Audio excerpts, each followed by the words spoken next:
So hello guys, maayong buntag. Naaday ko karon og bukid. So i-flex na ko ang diri nga part.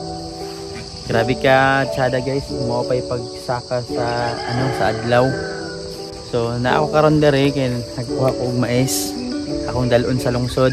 Bali pang crack corn ba. Ipakaon sa among manok kay daghan man mi og manok. So diri pud ko natulog.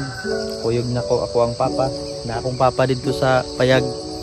Nagbalik siya kay nagkuha siya og kanang extra nga sako. Then gihatod ang trapal gitabon ani kay nag-ulan-ulan man gabi eh.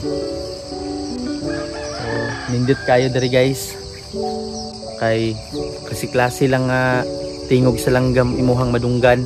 Naapoy usahay makadungog ka og mga tikilaok sa manok kay naapoy nagbuhig manok dito sa atbang. So muni guys, tsada kayo diri sa bukid. Peaceful kayo.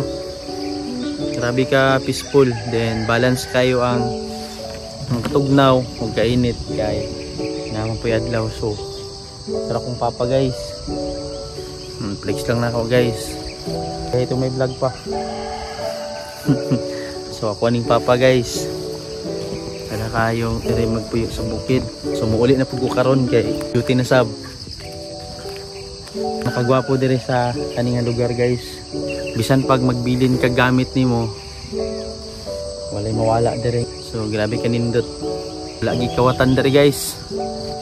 Kay bawal kawatan diri guys. Grabe ka grabe kanindot gyud ang diri palibot. Overlooking kayo. So mura to guys kay ako sang tabangan akong papa. Ako sa ning alsahon ning tunga sa sakong mais guys. Talon dito sa ubos. So kanang inyong makita karon guys, mao na ang Mount Kalatungan. Ano siya nga buntod.